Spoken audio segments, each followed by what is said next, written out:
늦은 밤 손님이 떠난 허름한 식당. 알바생 민재가 오래된 피아노 앞에 앉아 건반을 두드리기 시작한다. 저 소리는 분명히 주방에서 설거지를 하던 순자가 손에 쥔 국자를 떨어뜨린다. 저 곡은 내가 진우에게 가르쳐준 곡이야. 그것은 순자가 젊은 시절 가장 좋아했던 곡이었고 아들 진우에게 처음으로 가르쳐준 피아노 곡이기도 했어요. 민재의 손끝에서 흐르는 선율은 순자의 가슴을 찢듯 흔들어 놓고 잊었던 기억과 의심 그리고 운명을 불러낸다. 민재야, 그 곡은 도대체 어디서 배운 거니? 순자의 떨리는 물음에 민재는 고개를 숙인다. 민재는 잠시 망설이더니 대답했어요.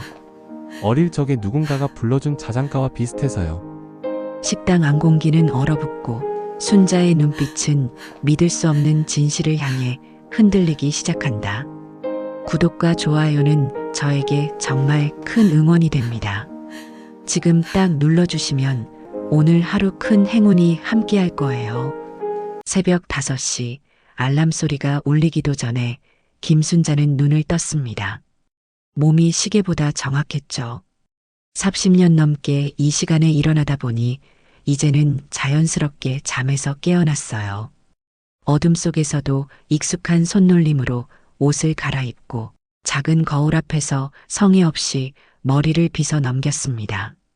거울 속 얼굴은 언제나 그랬듯 지쳐 보였어요. 눈가에 깊은 주름들이 거미줄처럼 퍼져 있고 입가에는 쓴웃음의 흔적이 남아 있었습니다. 거칠어진 손등을 바라보며 순자는 작게 한숨을 쉬었죠. 언제부터 이렇게 늙어버렸나? 현관문을 열고 나서니 차가운 새벽 공기가 얼굴을 스쳤습니다. 서울 외곽의 허름한 상가 건물들 사이로 희미한 가로등 불빛이 어둠을 겨우 밀어내고 있었어요. 식당까지는 걸어서 10분 거리였지만 장을 보러 시장에 들러야 하니까 서둘러야 했습니다. 골목을 걸으며 순자는 문득 옛날 생각이 났어요. 남편 영수와 함께 이 길을 걸었던 시절 말이에요. 여보, 오늘은 뭘 해 먹을까? 하며 장을 보러 가던 그때가 얼마나 행복했는지. 이제는 혼자서 모든 걸 결정하고 혼자서 모든 걸 해내야 했습니다. 시장은 벌써 활기로 넘쳐났어요. 상인들의 구성진 목소리가 여기저기서 들려왔죠.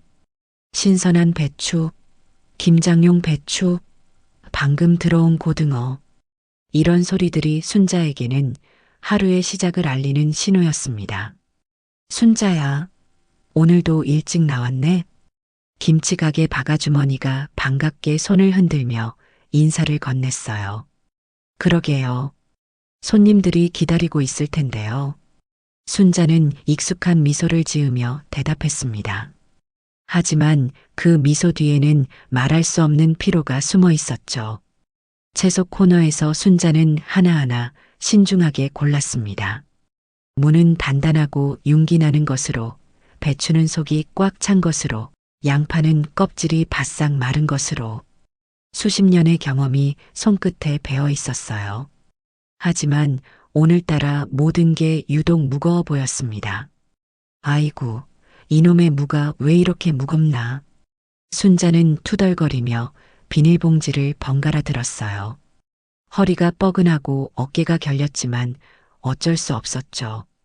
누가 대신해 줄 사람도 없었으니까요. 식당에 도착해서 전등을 켜니 익숙한 공간이 환하게 드러났습니다. 테이블 8개와 32개의 의자들이 어제와 똑같은 자리에 서 있었어요. 그리고 한쪽 구석에는 먼지가 두껍게 쌓인 낡은 피아노가 덩그러니 놓여 있었습니다. 그 피아노를 볼 때마다 순자의 가슴은 복잡해졌어요. 남편이 살아있을 때 손님들이 음악을 들으며 식사하면 좋겠다며 무리를 해서 들여놓은 거였죠. 처음 몇 년은 순자가 직접 연주를 해주기도 했었는데 지금은 그냥 화분이나 잡동사니를 올려놓는 선반 역할만 하고 있었습니다. 아이고, 저것도 참. 팔아버릴까 생각만 하고 벌써 몇 년째네. 순자는 피아노를 흘끗 바라보며 앞치마를 둘렀어요. 사실 팔고 싶어도 누가 사가겠어요? 너무 낡았거든요.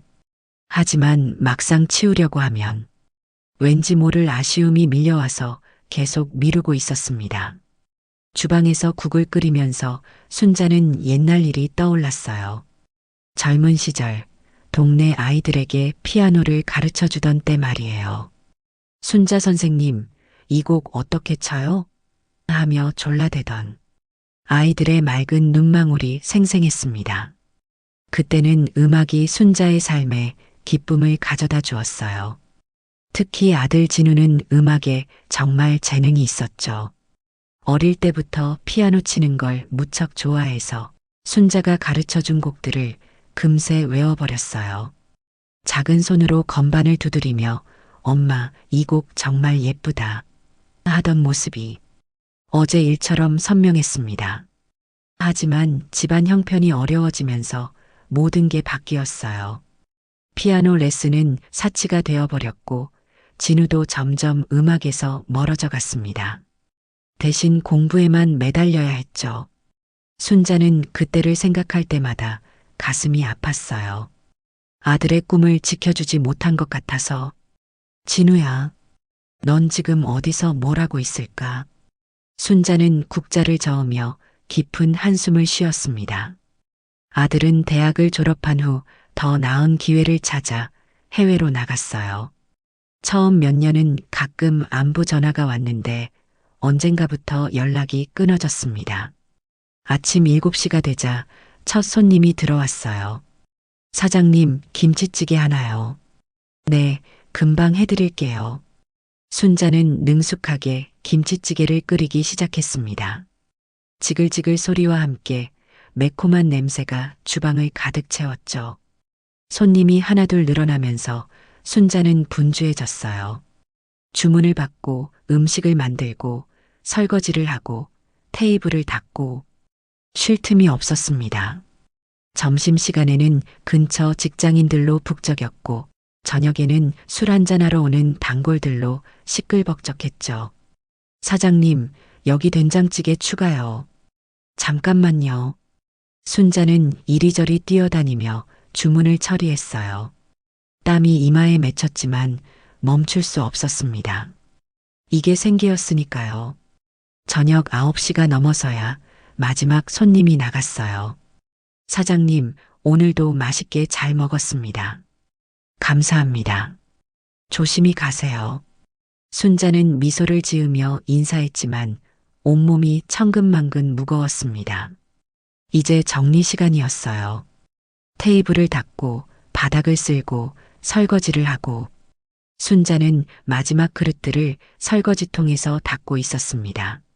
아이고, 이놈의 삶이 뭐라고 아직도 설거지통 앞에 서 있나?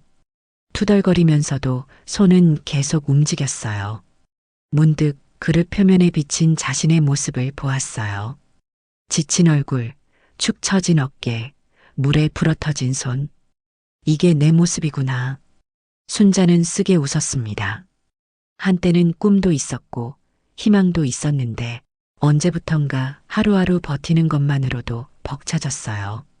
밤 11시가 되어서야 모든 일이 끝났습니다. 순자는 앞치마를 벗으며 다시 한번 피아노를 바라보았어요. 어둠 속에서 희미하게 반짝이는 건반들이 왠지 쓸쓸해 보였습니다. 언젠가는 저 건반들을 다시 만져볼 날이 올까요? 그로부터 사흘이 지난 어느 저녁이었습니다. 평소보다 손님이 적어서 순자는 조금 일찍 정리를 시작할 수 있었어요. 마지막 테이블을 닦고 있는데 뒤에서 누군가 말을 걸었습니다. 사장님, 혹시 아르바이트 구하시나요? 돌아보니 20살 초반으로 보이는 젊은 남자가 서 있었어요. 키는 크지 않았지만 단정한 인상에 예의 바른 목소리였습니다. 아, 그런데 순자가 머뭇거리자 그가 다시 말했어요. 저 정말 일 급해서요. 무엇이든 열심히 하겠습니다. 순자는 잠시 망설였습니다. 사실 혼자 일하기에는 벅찼지만 아르바이트생을 쓸 만큼 여유가 있는 건 아니었거든요. 하지만 젊은이의 간절한 눈빛을 보니 차마 거절할 수가 없었어요. 그럼 일단 며칠만 해보자. 이름이 뭐니? 민재입니다. 이민재요. 그는 고개를 깊이 숙이며 인사했어요. 정말 감사합니다, 사장님. 순자는 민재의 정중한 태도가 마음에 들었습니다. 요즘 젊은이들 중에서는 보기 드문 예의였거든요. 다음 날부터 민재는 정말 열심히 일했어요. 새벽 준비부터 밤늦은 정리까지 순자가 시키지도 않은 일들을 척척 해냈습니다. 설거지는 물론이고 테이블 정리, 재료 손질까지. 이 아이 참 기특하네. 순자는 속으로 감탄했어요. 그런데 민재에게는 뭔가 특별한 면이 있었습니다. 일하는 중간중간 멍하니 피아노를 바라볼 때가 있었거든요. 마치 그 피아노에 무슨 사연이라도 있는 것처럼 말이에요. 민재야, 혹시 피아노 칠 줄 아니? 어느 날 순자가 물어봤어요. 민재는 잠시 당황한 표정을 지었습니다. 아, 네, 조금은요. 어릴 때 배웠는데. 그래, 한번 쳐봐. 순자의 말에 민재는 고개를 저었어요. 아니에요. 너무 오래돼서 기억도 안 나고. 하지만 순자는 민재의 눈빛에서 뭔가 다른 것을 느꼈습니다. 그저 피아노를 바라보는 시선이 남달랐거든요. 마치 오랜 친구를 그리워하는 듯한 그런 애틋함이 담겨 있었어요. 일주일 정도 지났을 때였습니다. 그날따라 손님이 일찍 끊겼고 순자는 주방에서 내일 쓸 재료들을 정리하고 있었어요. 민재는 평소처럼 테이블을 닦고 있었는데 문득 발걸음이 피아노 쪽으로 향했습니다. 순자는 주방에서 슬쩍 민재를 지켜봤어요. 민재는 피아노 앞에 조심스럽게 앉더니 건반 위에 쌓인 먼지를 살짝 털어냈습니다. 그리고는 마치 오래된 기억을 더듬듯 천천히 손가락을 건반 위에 올렸어요. 처음에는 조심스럽게 한 음씩 눌렀습니다. 오랫동안 조율되지 않은 피아노 소리는 조금 탁했지만 그래도 멜로디는 분명했어요. 단순하면서도 아름다운 선율이었습니다. 순자는 그 소리를 듣는 순간 몸이 굳어버렸어요. 국자를 떨어뜨릴 뻔했죠. 이 소리는 분명히 가슴이 두근거리기 시작했습니다. 그 멜로디는 순자가 아주 잘 알고 있는 곡이었거든요. 민재는 점점 더 자신감 있게 연주했어요. 처음에 조심스러움은 어디 가고 이제는 자연스럽게 손가락이 건반을 타고 흘러갔습니다. 마치 물이 흐르듯 바람이 부는 듯한 아름다운 선율이었어요. 순자는 주방 문틈으로 민재를 바라보며 가슴이 벅차올랐습니다. 저 곡은 내가 진우에게 가르쳐준 곡이야. 그것은 순자가 젊은 시절 가장 좋아했던 곡이었고 아들 진우에게 처음으로 가르쳐준 피아노 곡이기도 했어요. 민재의 연주가 계속되자 순자의 기억이 되살아났습니다. 어린 진우가 작은 손으로 그 곡을 치려고 애쓰던 모습, 처음 완전히 연주했을 때 환하게 웃던 얼굴, 그리고 엄마, 이 곡 정말 예쁘죠? 하며 말하던 맑은 목소리까지. 어떻게 이 아이가 그 곡을 알고 있지? 순자는 혼란스러웠어요. 그 곡은 특별한 곡이었거든요. 시중에 나와 있는 유명한 곡도 아니고 순자가 젊은 시절 직접 작곡한 것이었어요. 진우 외에는 아무도 모르는 곡이었는데 민재의 연주가 끝나자 식당 안은 깊은 정적에 휩싸였습니다. 민재는 건반에서 손을 떼고 잠시 넋을 잃고 있었어요. 마치 꿈에서 깨어난 것처럼 말이에요. 순자는 가슴을 진정시키려 했지만 쉽지 않았습니다. 너무나 많은 감정이 한꺼번에 밀려왔거든요. 그리움, 놀라움, 그리고 설명할 수 없는 이상한 예감까지. 민재야. 순자가 조심스럽게 말을 걸었어요. 민재는 깜짝 놀라며 벌떡 일어섰습니다. 아, 사장님, 죄송해요. 허락도 안 받고. 괜찮아. 그런데 그 곡은 어디서 배웠니? 민재는 잠시 망설이더니 대답했어요. 어릴 적에 누군가가 불러준 자장가와 비슷해서요. 그냥 손이 가는 대로 쳐본 거예요. 자장가. 순자의 목소리가 떨렸습니다. 누가 불러줬는데? 잘 기억이 안 나요. 너무 어릴 적 일이라서. 민재는 고개를 숙였어요. 하지만 그 멜로디만큼은 마음속에 계속 남아 있었어요. 가끔 무의식 중에 흥얼거리곤 했거든요. 순자는 더 이상 참을 수 없었습니다. 민재야, 혹시 내가 어릴 때 살았던 곳이 어디니? 저희 집 근처에는 작은 피아노 학원이 있었어요. 거기서 가끔 이런 음악이 들려왔던 것 같기도 하고, 순자의 심장이 더욱 빠르게 뛰었어요. 설마, 정말 설마. 하지만 우연이라고 하기에는 너무나 많은 것들이 일치했습니다. 그 곡, 그 연주법, 심지어 민재가 피아노를 바라보는 눈빛까지.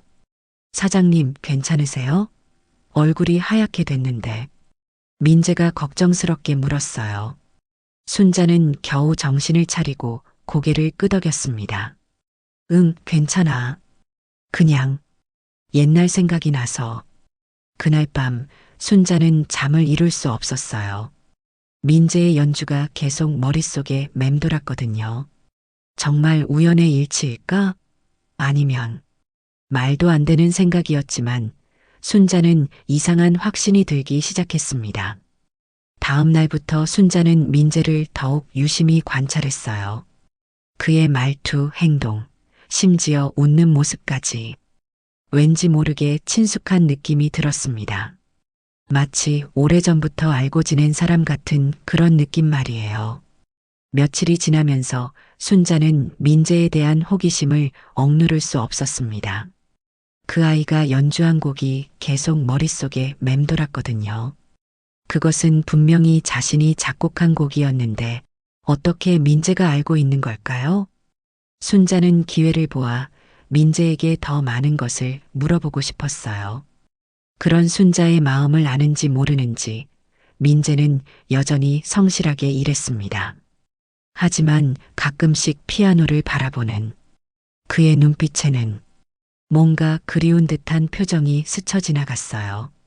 마치 잃어버린 무언가를 찾고 있는 것 같았습니다.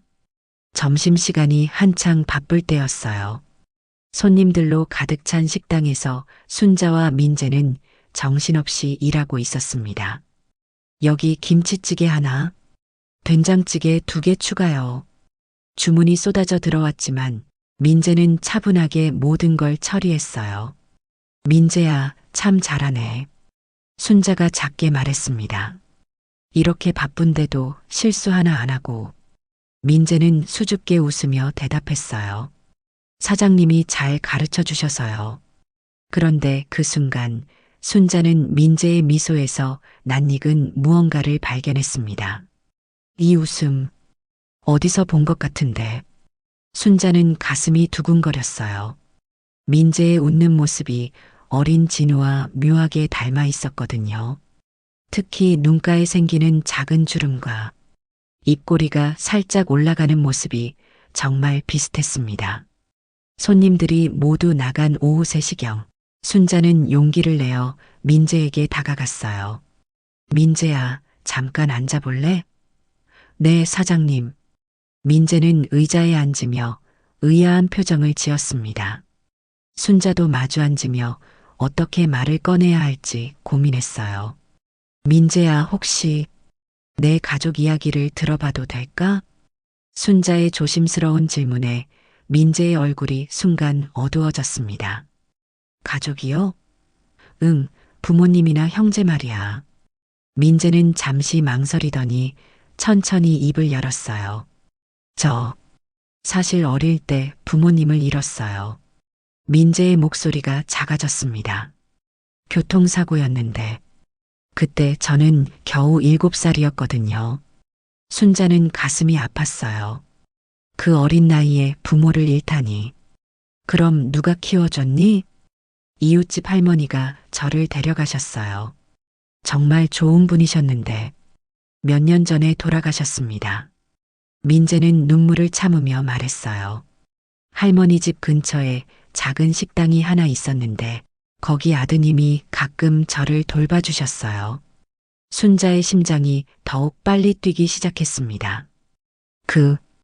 그 아드님은 어떤 분이었니? 키가 크고 정말 착한 형이었어요. 저보다 10살 정도 많았는데 마치 진짜 형처럼 저를 챙겨주셨거든요. 혹시 그 형 이름이 뭐였니?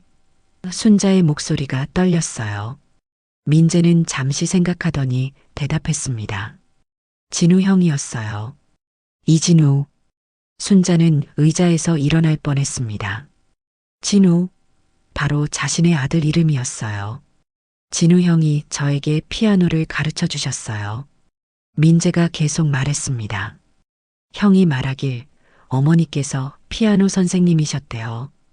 그래서 자기도 어릴 때 피아노를 배웠다고. 순자는 더 이상 참을 수 없었어요. 눈물이 쏟아져 나왔습니다. 사장님, 왜 우세요?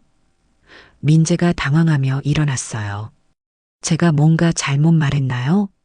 순자는 고개를 저으며 눈물을 닦았습니다. 아니야. 괜찮아. 하지만 목소리는 전혀 괜찮지 않았어요. 순자는 깊게 숨을 들이쉬고 물었습니다. 진우가 어떤 곡을 가르쳐 줬니? 여러 곡을 가르쳐 주셨는데 특히 하나는 정말 아름다운 곡이었어요. 진우 형이 말하길 어머니가 직접 작곡하신 곡이라고. 바로 그 곡이었어요. 민재가 며칠 전 연주했던 바로 그 곡 말입니다. 순자는 이제 확신했어요. 이 모든 것이 우연일 수는 없었습니다. 민재야, 진우가 뭐라고 했니? 그 곡에 대해서 형이 그러더라고요. 이 곡은 엄마의 마음이 담긴 곡이라고. 언젠가 엄마를 만나면 이 곡을 들려드리라고 했어요. 민재의 목소리도 떨리기 시작했습니다. 그런데 이상하게도 사장님 앞에서 그 곡을 치고 나니까 마치 진우 형이 원했던 일이 이루어진 것 같은 기분이 들었어요. 순자는 더 이상 견딜 수 없었습니다. 민재야. 네, 사장님. 혹시 진우가 어떻게 됐는지 아니? 민재의 표정이 급격히 어두워졌어요. 형이 해외로 떠나기 전에 많이 아프셨어요. 아팠다고? 순자의 가슴이 철렁 내려앉았습니다. 무슨 병이었니? 민재는 한참을 망설이더니 힘들게 말했어요. 정확히는 모르겠지만 형이 자주 병원에 다니셨어요. 그리고 떠나시기 전에 저에게 부탁하신 게 있었는데. 무슨 부탁? 형이 만약 언젠가 어머니를 만나게 된다면 형이 끝까지 어머니를 사랑했다는 걸 꼭 전해달라고 하셨어요. 민재의 눈에도 눈물이 맺혔습니다. 그리고 연락을 못 드린 건 어머니가 걱정하실까 봐서였다고. 순자는 주저앉을 뻔했습니다. 아들이 아팠다는 건가요?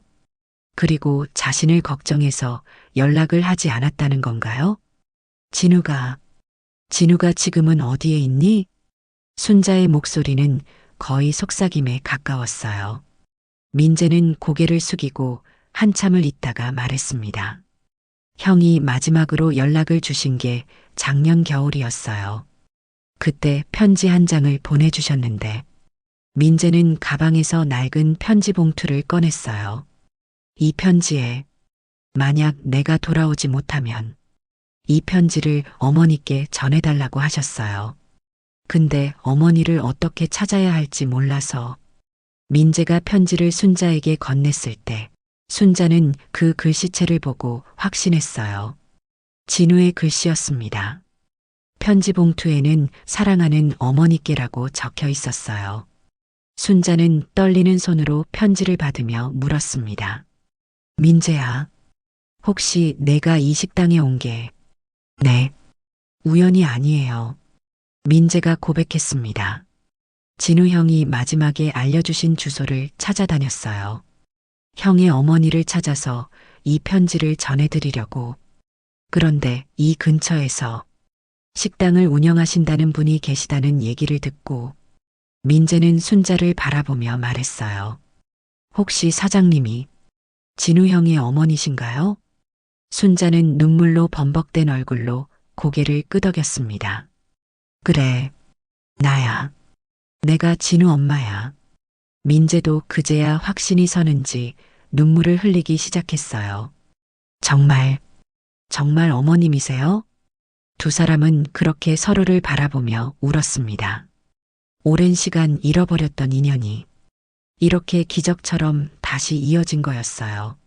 순자는 민재를 꼭 안아주고 싶었지만 아직 알아야 할 것들이 너무 많았습니다.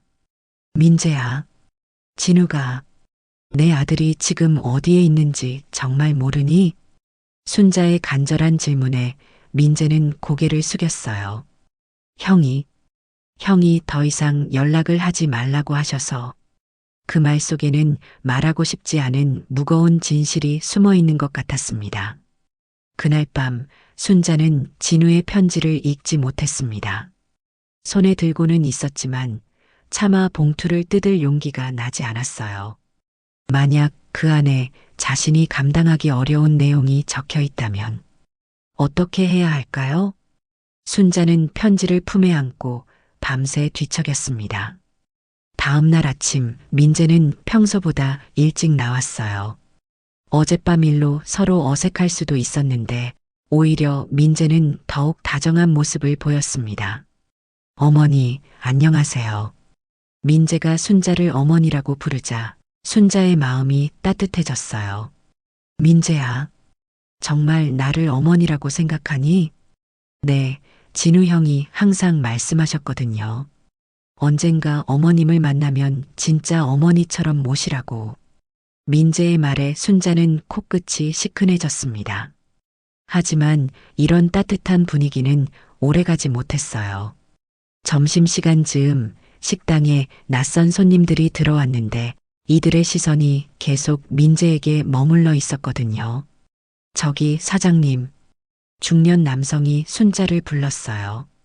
저 알바생 말인데 좀 조심하시는 게 좋을 것 같아요. 네, 무슨 말씀이세요? 순자는 당황했습니다. 우리 동네에서 소문이 났거든요. 저 젊은이 집도 없고 빚쟁이들한테 쫓기고 다닌다면서요. 남성의 말에 식당 안에 있던 다른 손님들도 고개를 돌려 민재를 바라봤어요. 그게 사실이에요? 다른 손님이 끼어들었습니다. 요즘 젊은 애들 겉보기로는 멀쩡해 보여도 뒤에서 무슨 일을 저지르는지 몰라요. 맞아요. 사장님이 너무 순진하게 믿으면 안 돼요. 민재의 얼굴은 점점 창백해졌어요. 손님들의 시선과 수군거림을 견디기 어려워했습니다. 순자는 민재를 감싸고 싶었지만 갑작스러운 상황에 어떻게 대응해야 할지 몰랐어요. 저는 민재가 떨리는 목소리로 말하려 했지만 손님들의 시선이 너무 차가웠습니다. 아니에요. 저는 그런 사람이 아닙니다. 하지만 민재의 변명은 오히려 의심만 키웠어요. 손님들이 나간 후 식당은 무거운 침묵에 휩싸였습니다. 순자는 민재에게 다가가 물었어요. 민재야, 그 사람들 말이 사실이니? 민재는 고개를 숙이고 한참을 있다가 대답했습니다. 어머니, 저는 정말 나쁜 일은 안 했어요. 하지만 민재의 목소리가 더욱 작아졌어요. 사실 제가 살 곳이 없는 건 맞아요. 할머니가 돌아가시고 나서 전세금도 떨어지고 순자의 마음이 복잡해졌습니다. 민재가 어려운 처지에 있다는 건 알겠지만 손님들의 말이 완전히 틀렸다고 할 수도 없었거든요. 그럼 지금 어디서 자고 있니? 찜질방이나 때로는 야간 카페에서. 그때 또 다른 손님이 들어왔어요. 이번에는 더욱 심각한 표정의 중년 여성이었습니다. 사장님, 죄송하지만 저 알바생 때문에 말씀드리려고 왔어요. 네. 순자는 불안해졌어요. 저희 딸이 같은 동네에 사는데 며칠 전에 저 젊은이가 누군가와 싸우는 걸 봤다고 해요. 돈 문제로 시비가 붙었던 것 같은데 여성의 말에 순자는 민재를 바라봤어요. 민재는 더욱 초조해하며 변명했습니다. 그건 오해예요.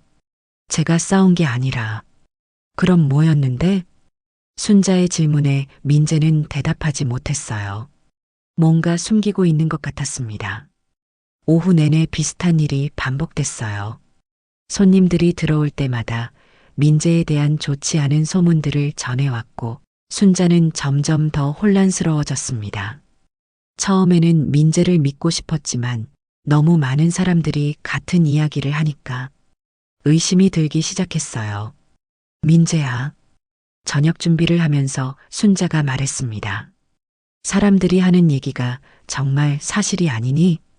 어머니, 저를 믿어주세요. 민재의 눈에 눈물이 맺혔어요. 저는 정말 잘못한 게 없어요. 하지만 그 순간 식당 문이 벌컥 열리며 험악한 인상의 남자들이 들어왔습니다. 야, 이민재. 여기 있었구나. 민재는 그들을 보자 얼굴이 하얗게 질렸어요. 뭐 하는 사람들이에요? 순자가 떨리는 목소리로 물었습니다. 아, 사장님이시군요. 저희는 이놈한테 돈 빌려준 사람들입니다. 키 큰 남자가 대답했어요. 돈을 빌렸다고? 순자는 민재를 바라봤어요.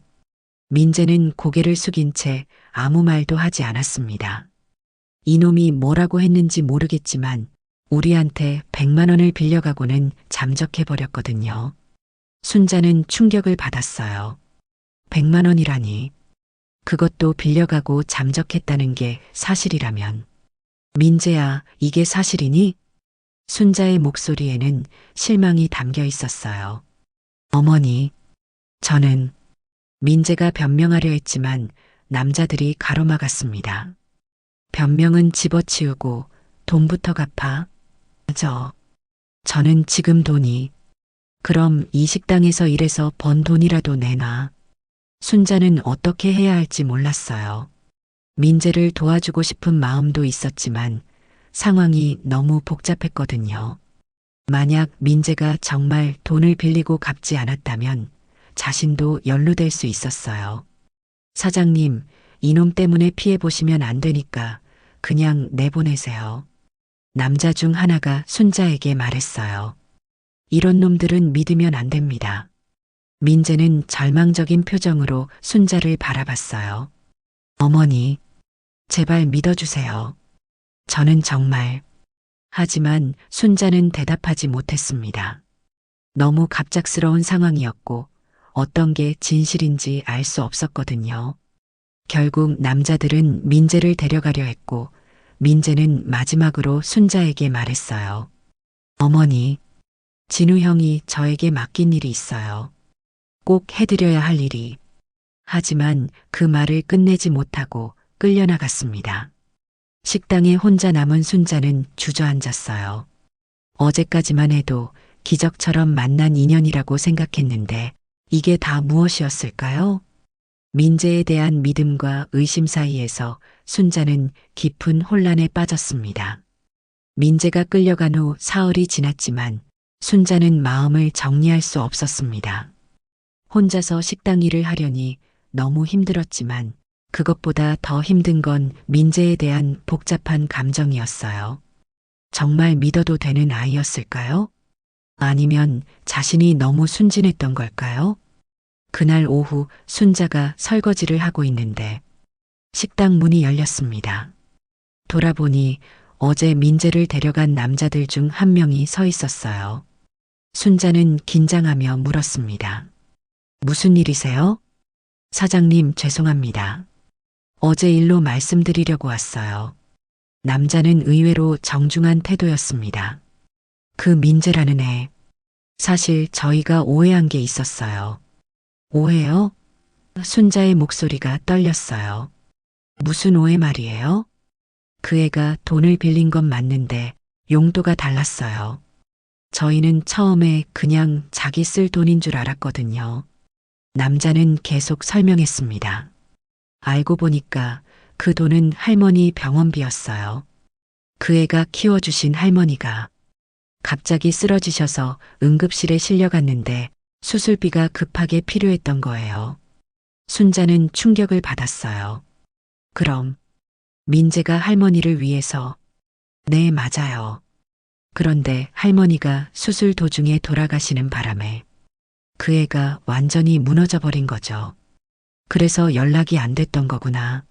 순자는 이제야 상황을 이해할 수 있었어요.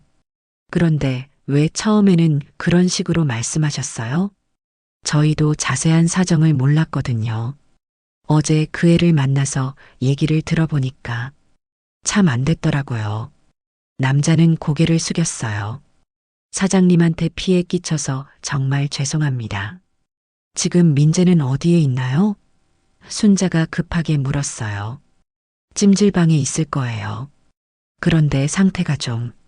남자의 말이 끝나기도 전에 순자는 앞치마를 벗고 있었습니다. 어디 찜질방이에요?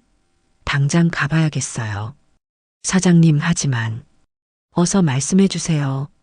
순자의 간절한 목소리에 남자는 찜질방 주소를 알려주었어요. 순자는 서둘러 찜질방으로 향했습니다. 가는 길 내내 민재의 얼굴이 떠올랐어요. 그 아이가 얼마나 외롭고 힘들었을까요? 할머니마저 잃고 혼자 남겨진 그 마음이 어떠했을까요? 찜질방에 도착해서 민재를 찾는 데는 오래 걸리지 않았어요. 한 구석에서 웅크리고 앉아있던 민재를 발견했을 때 순자의 가슴이 아팠습니다. 그 모습이 너무 초라하고 쓸쓸해 보였거든요. 민재야. 순자가 조심스럽게 불렀어요. 민재는 고개를 들어 순자를 보더니 깜짝 놀랐습니다. 어머니? 어떻게 여기를?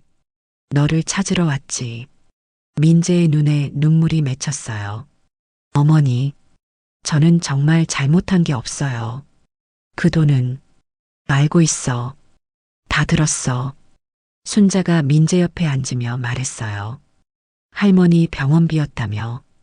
네. 민재는 고개를 숙이고 말했어요. 할머니가 갑자기 쓰러지셨는데 수술비가 없어서 어쩔 수 없이 돈을 빌렸어요. 하지만 할머니는 민재의 목소리가 떨렸습니다. 할머니가 돌아가셨구나. 순자가 민재의 어깨를 가만히 두드렸어요. 얼마나 힘들었을까. 할머니가 마지막에 하신 말씀이 진우 형을 꼭 찾아서 어머니께 편지를 전해드리라는 거였어요. 순자는 가슴이 벅차올랐습니다. 그래서 나를 찾아온 거구나.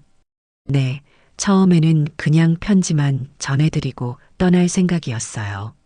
하지만 어머니를 만나보니 진우 형이 왜 그렇게 어머니를 그리워하셨는지 알 것 같았어요. 민재야, 미안해. 내가 너를 의심해서. 아니에요, 어머니. 저도 이해해요. 갑자기 나타난 저를 믿기 어려우셨을 거예요. 민재는 순자를 바라보며 말했어요. 그때 갑자기 찜질방 입구가 소란스러워졌어요. 저놈이다. 저기 있어. 어제와는 다른 사람들이 들어오고 있었습니다. 민재의 얼굴이 다시 창백해졌어요. 민재야, 저 사람들은 누구니?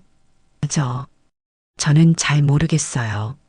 하지만 민재의 표정을 보니 뭔가 알고 있는 것 같았어요. 정말 모르니? 그 사람들이 다가오자 더 심각한 상황이 벌어졌습니다. 이민재 맞죠?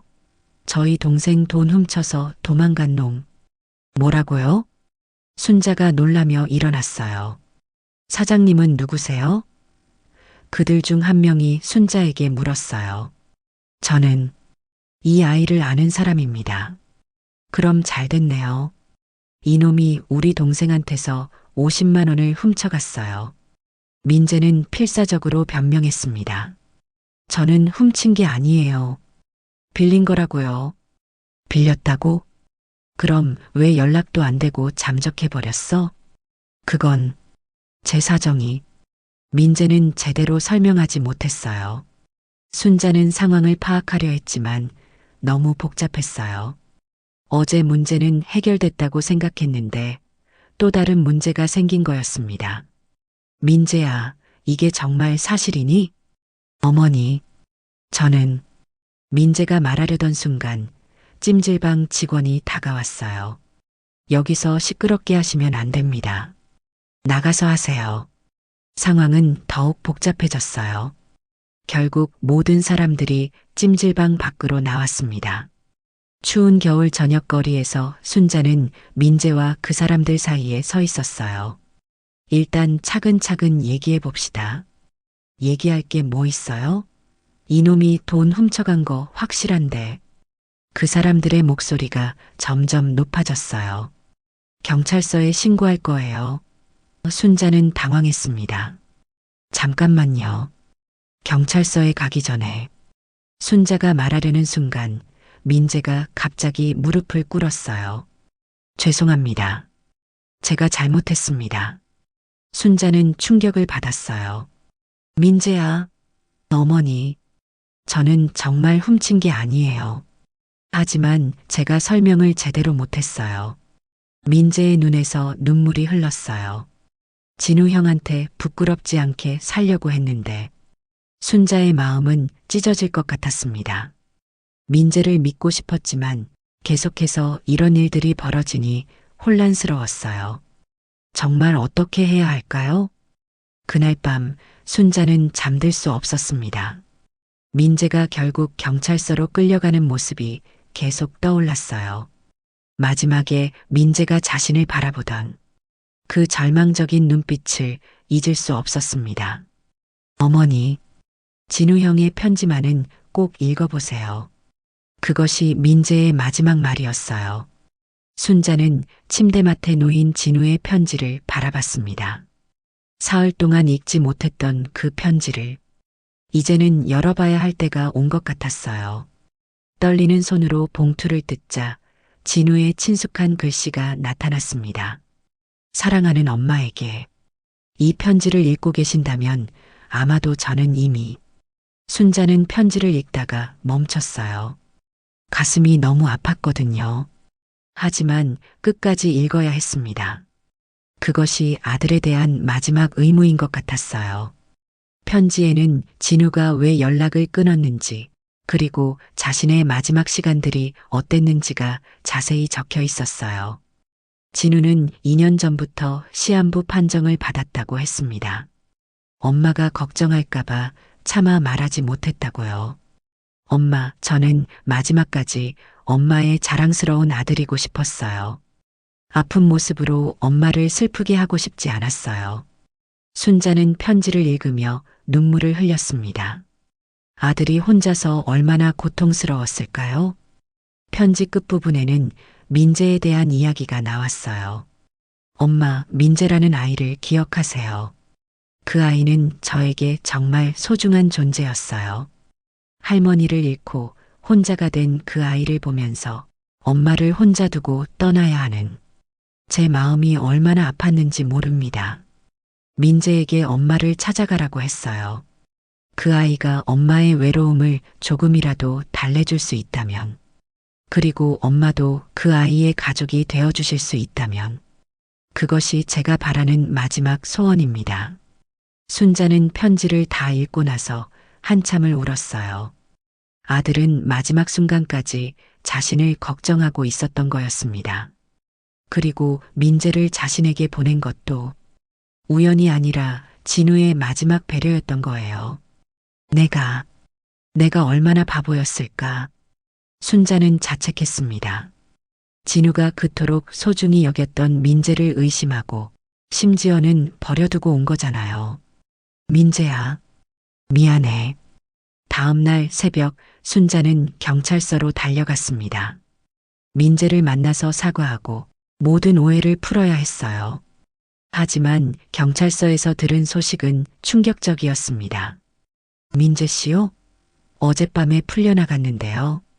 경찰관의 말에 순자는 당황했어요. 풀려났다고요? 어떻게? 고발인이 고발을 취하했거든요. 자세한 사정을 듣고 보니 오해였다고 하더라고요. 그럼 민재는 지금 어디에? 글쎄요, 나갈 때 특별히 갈 곳을 말하지는 않았는데, 순자는 민재를 찾기 위해 이곳저곳을 헤맸습니다. 찜질방, 야간 카페, 민재가 갈 만한 곳들을 모두 찾아봤지만 찾을 수 없었어요. 하루 종일 찾아다닌 후 지친 순자는 결국 식당으로 돌아왔습니다. 혹시 민재가 식당으로 왔을까 하는 희망 때문이었어요. 하지만 식당은 텅 비어 있었습니다. 순자는 피아노 앞에 앉았어요. 며칠 전 민재가 연주했던 그 자리에서 건반을 조심스럽게 만져봤습니다. 오랜만에 만지는 피아노 건반이었지만 손가락이 기억하고 있었어요.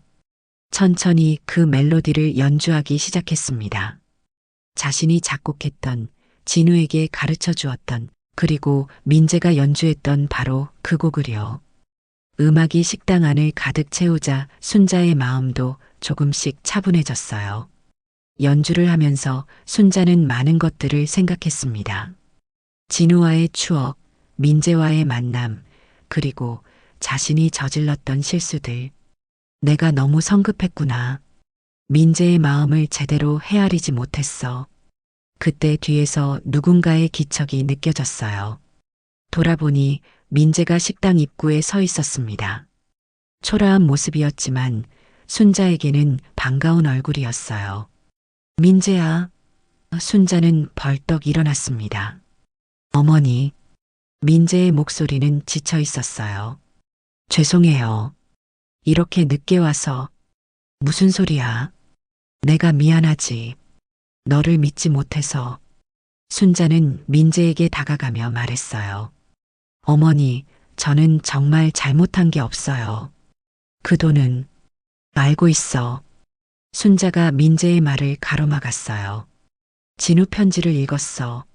모든 걸 알게 됐어. 민재의 눈이 커졌습니다. 정말요? 그럼. 응, 내가 왜 나를 찾아왔는지, 진우가 왜 너를 보냈는지 다 알겠어. 순자는 민재의 손을 잡았어요. 민재야, 정말 미안해. 내가 너무 의심만 했구나. 민재의 눈에서 눈물이 흘렀어요. 어머니, 저는 진우 형과의 약속을 지키고 싶었을 뿐이에요. 형이 그렇게 사랑했던 어머니를 지켜드리고 싶었어요. 순자도 울음을 터뜨렸습니다. 민재야, 나도 너에게 말하고 싶은 게 있어. 순자는 민재를 피아노 앞에 앉혔어요. 진우가 편지에서 너에 대해 많은 이야기를 했더라. 너를 정말 동생처럼 생각했나 봐. 저도 형을 진짜 형님처럼 생각했어요. 부모님을 잃고 절망했던 저에게 형은 희망이었거든요. 민재는 피아노 건반을 바라보며 말했어요. 그럼 이제 우리 진짜 가족이 되자. 순자의 말에 민재는 고개를 들었어요. 가족이요? 응, 진우가 그걸 원했어. 그리고 나도 그래야겠다고 생각해. 순자는 민재의 어깨에 손을 올렸어요. 민재야, 앞으로는 혼자라고 생각하지 마. 이제 내게도 가족이 있어. 민재는 더 이상 참을 수 없다는 듯 순자의 품에 안겼어요. 어머니, 정말 감사해요.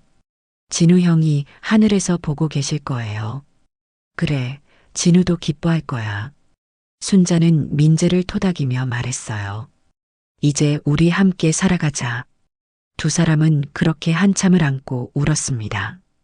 각자 다른 상처를 가지고 있었지만 이제는 서로의 아픔을 달래줄 수 있는 가족이 된 거였어요. 진우가 남긴 마지막 선물이었습니다. 밤이 깊어가면서 순자와 민재는 피아노 앞에 나란히 앉았어요. 민재야, 그 곡 다시 쳐보자. 네, 어머니. 함께 쳐요. 두 사람의 손이 건반 위에서 만나며 아름다운 선율이 다시 한번 식당을 가득 채웠습니다. 순자와 민재가 화해한 지 며칠이 지났지만 순자의 마음 한편에는 여전히 해결되지 않은 무언가가 남아 있었습니다. 진우의 편지를 읽고 나서 더욱 궁금해진 것이 있었거든요. 아들의 마지막 시간들에 대해서 더 자세히 알고 싶었어요. 민재야. 어느 날 저녁 손님들이 모두 나간 후 순자가 말을 꺼냈습니다. 진우에 대해서 더 얘기해 줄 수 있니? 편지에는 다 나와 있지 않은 것들이 궁금해서. 민재는 잠시 망설이더니 고개를 끄덕였어요. 어머니가 원하신다면. 하지만 듣기 힘든 이야기일 수도 있어요. 괜찮아. 내 아들의 마지막을 알고 싶어. 민재는 깊게 숨을 들이쉬고 말을 시작했습니다. 진우 형은 정말 강한 분이었어요. 아픈 티를 전혀 내지 않으셨거든요. 처음에는 저도 형이 그렇게 아프신 줄 몰랐어요. 언제부터 알게 됐니? 작년 봄이었어요. 형이 갑자기 쓰러지셔서 병원에 실려간 적이 있었거든요. 그때 의사 선생님께서 저를 따로 부르셔서 말씀해 주셨어요. 순자는 가슴이 아팠어요. 아들이 그렇게 아팠는데 자신은 전혀 몰랐다니. 그때부터 진우가 많이 힘들어했니? 겉으로는 아무렇지 않은 척 하셨지만 밤에 혼자 우시는 모습을 몇 번 봤어요. 민재의 목소리가 떨렸습니다. 특히 어머니 생각을 하실 때면 정말 많이 슬퍼하셨어요. 내 생각을? 네, 형이 항상 말씀하셨어요. 어머니 혼자 두고 가는 게 가장 걱정된다고. 어머니가 너무 외롭게 살까봐 두렵다고 하셨어요. 순자는 눈물이 났어요. 아들이 죽어가면서도 자신을 걱정하고 있었다니. 그래서 너를 내게 보낸 거구나. 네, 형이 마지막 몇 달 동안 계속 저에게 말씀하셨어요. 어머니를 꼭 찾아뵙고 외롭지 않게 해드리라고. 그때 갑자기 식당 문이 열리며 누군가 들어왔어요. 순자와 민재는 깜짝 놀랐습니다. 이미 문을 닫은 시간이었거든요. 죄송합니다. 지금은 영업이. 하지만 들어온 사람을 보고 민재는 얼굴이 하얗게 질렸어요. 박박 형님? 민재야, 역시 여기 있었구나. 30대 중반으로 보이는 남자가 민재를 바라보며 말했어요. 누구세요? 순자가 물었습니다. 아, 안녕하세요. 저는 진우의 친구 박정훈이라고 합니다. 그 말에 순자는 깜짝 놀랐어요. 진우의 친구라니. 진우 친구요? 정말이에요? 네, 대학 때부터 친했거든요. 해외에서도 계속 연락하고 지냈었어요. 박정훈은 순자를 보며 인사를 했어요. 어머님이시죠? 진우가 항상 자랑스럽게 얘기하던. 순자는 가슴이 벅차올랐어요. 아들의 친구를 만나다니. 진우를 아직도 만나고 계신 건가요? 하지만 박정훈의 표정이 어두워졌어요. 어머님, 혹시 진우 소식을 모르고 계신 건가요? 박정훈의 말에 순자는 불안해졌어요. 무슨 소식 말이에요? 민재가 순자의 손을 꼭 잡았습니다. 박정훈은 잠시 망설이더니 무거운 목소리로 말했어요. 어머님, 진우가 지난달에 세상을 떠났습니다. 순자는 그 말을 듣는 순간 눈앞이 캄캄해졌어요.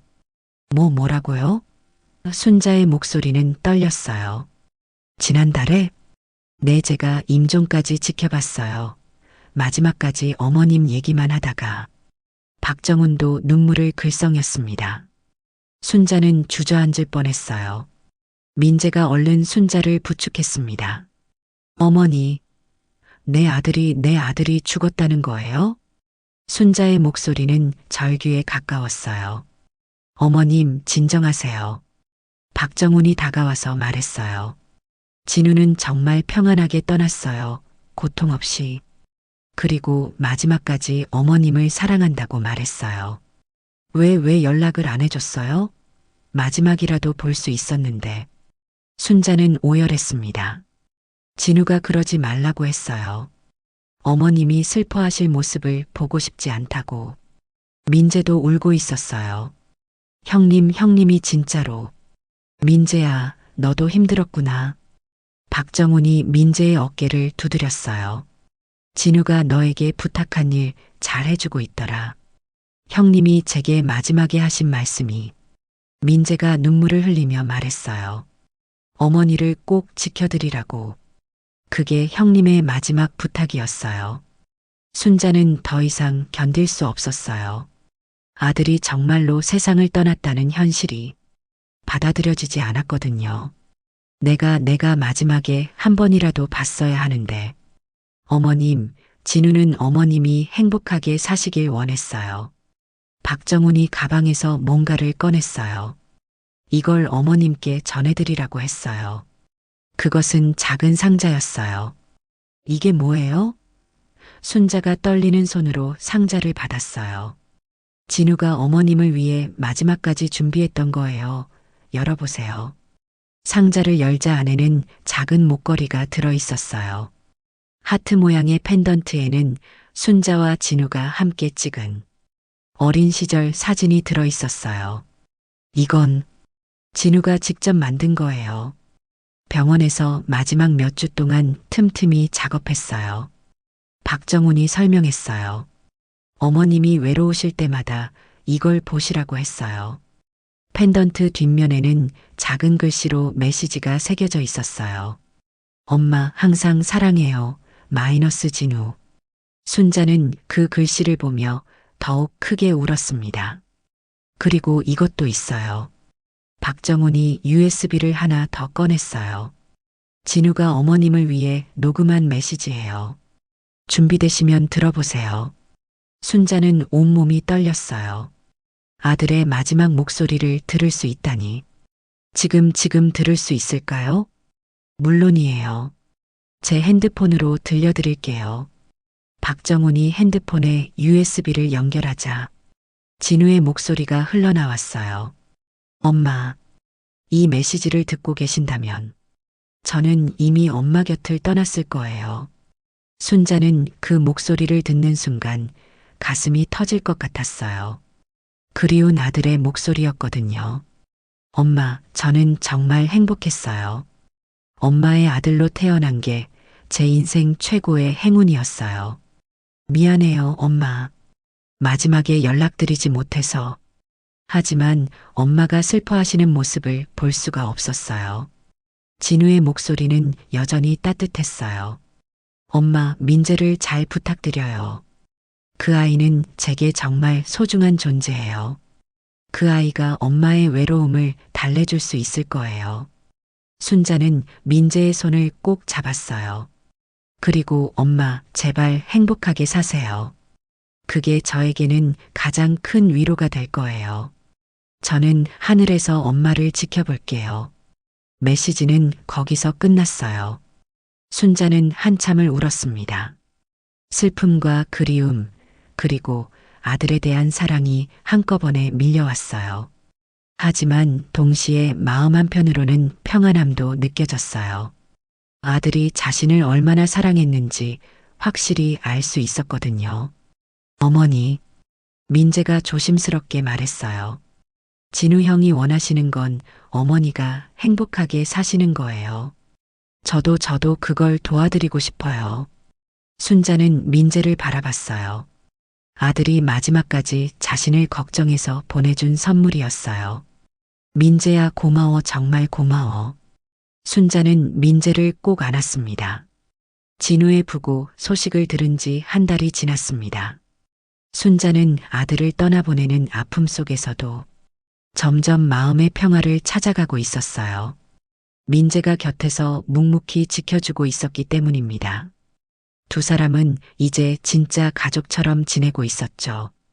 그날도 평소와 다름없이 식당을 준비하고 있었는데 민재가 갑자기 이상한 행동을 보이기 시작했어요. 자꾸만 시계를 보면서 안절부절 못하는 거였습니다. 민재야, 무슨 일 있니? 계속 시계만 보네. 순자가 물었어요. 아니에요, 어머니. 그냥. 민재는 얼버무리며 대답했습니다. 뭔가 숨기고 있는 것 같았어요. 점심시간이 지나고 오후가 되자 민재는 더욱 이상해졌어요. 갑자기 어머니, 잠깐 나갔다 올게요라며 급하게 나가버렸습니다. 어디 가는데? 순자가 물었지만 민재는 대답하지 않고 뛰어나갔어요. 1시간 정도 지났을까요? 민재가 돌아왔는데 뭔가 큰 봉지를 들고 있었어요. 뭐 샀니? 아, 이건 그냥. 민재는 봉지를 테이블 아래로 숨겼습니다. 순자는 점점 궁금해졌어요. 저녁 시간이 되자 민재의 행동은 더욱 수상해졌습니다. 손님들이 나간 후에도 계속 문 밖을 내다보면서 누군가를 기다리는 것 같았어요. 민재야, 대체 무슨 일이니? 어머니, 사실은. 민재가 말하려던 순간 식당 문이 열렸어요. 들어온 사람을 보고 순자는 깜짝 놀랐습니다. 박정훈이었거든요. 그런데 혼자가 아니었어요. 중년 여성 한 분과 함께였습니다. 안녕하세요, 어머님. 박정훈이 인사를 했어요. 오늘 특별한 분을 모셔왔어요. 순자는 그 여성을 바라봤습니다.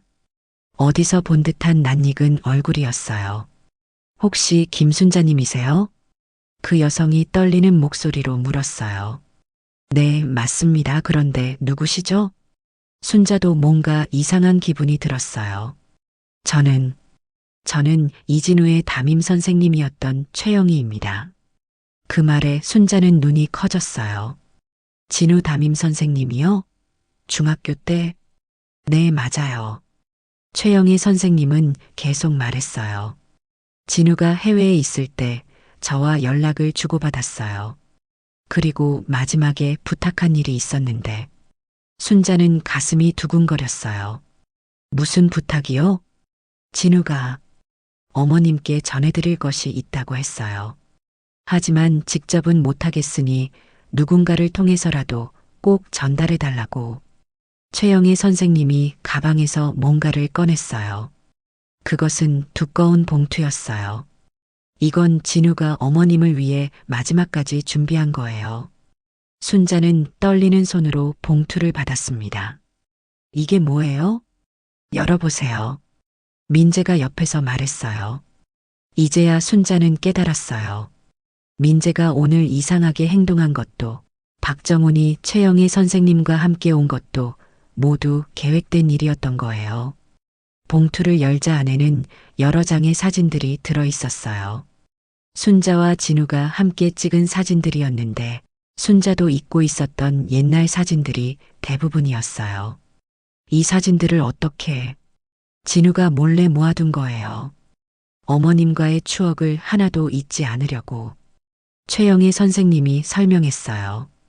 그리고 각 사진마다 진우가 쓴 편지가 있어요. 순자는 첫 번째 사진을 들어봤어요.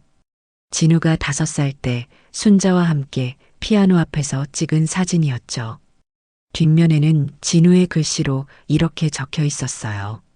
엄마, 이때 엄마가 처음으로 피아노를 가르쳐 주셨죠. 그때 엄마의 손이 얼마나 따뜻했는지 아직도 기억해요. 엄마의 음악이 제 인생의 가장 큰 선물이었어요. 순자는 눈물이 났어요. 다음 사진은 진우가 초등학교에 입학하던 날의 사진이었습니다. 엄마, 저를 학교에 보내면서 얼마나 걱정하셨을까요? 하지만 엄마가 키워주신 덕분에 저는 어디서든 당당할 수 있었어요. 사진들을 하나씩 보면서 순자는 아들과의 모든 순간들을 다시 떠올렸어요. 진우는 자신과의 추억을 하나도 놓치지 않고 기억하고 있었던 거예요. 마지막 사진은 진우가 대학 졸업식 때 순자와 찍은 것이었어요. 엄마, 제가 여기까지 올 수 있었던 건 모두 엄마 덕분이에요. 이제 저는 엄마를 더 행복하게 해드리고 싶어요. 그것이 제 꿈이에요. 진우야. 순자는 사진을 가슴에 꼭 안았어요. 내가 이렇게까지. 그때 민재가 조심스럽게 말했어요. 어머니, 아직 더 있어요. 봉투 맨 아래에는 작은 상자가 하나 더 들어 있었어요.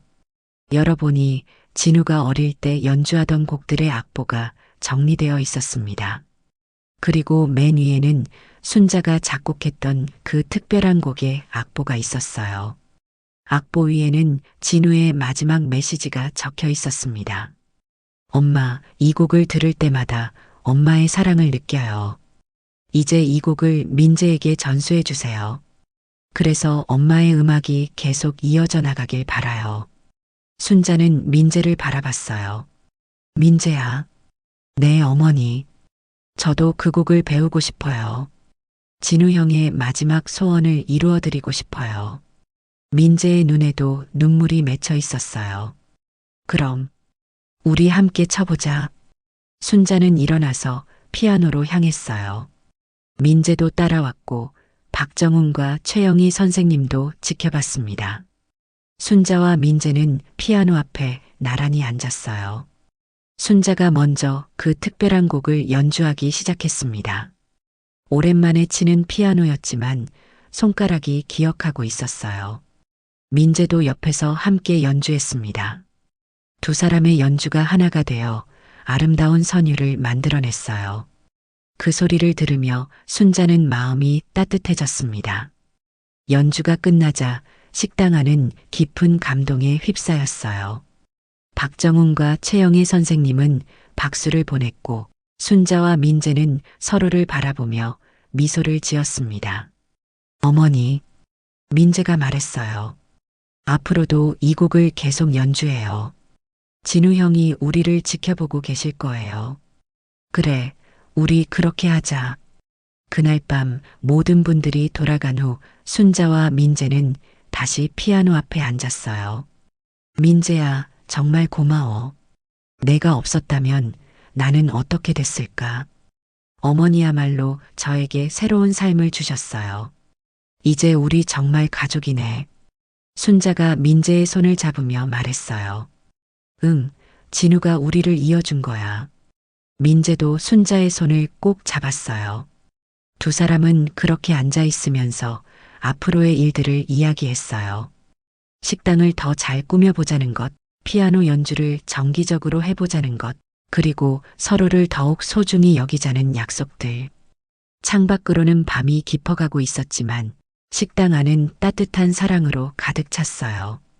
순자는 더 이상 외롭지 않았습니다. 민재라는 소중한 가족이 생겼고 진우의 사랑도 여전히 자신을 감싸고 있었거든요. 진우야, 고마워. 엄마에게 이런 선물을 남겨줘서. 순자는 마음속으로 아들에게 말했어요. 그리고 민재와 함께 새로운 내일을 꿈꾸었습니다. 피아노 선율이 다시 한번 식당을 가득 채우며 두 사람의 새로운 이야기가 시작되었습니다. 잃어버린 줄만 알았던 사랑과 희망이 이렇게 다시 돌아온 것이었어요.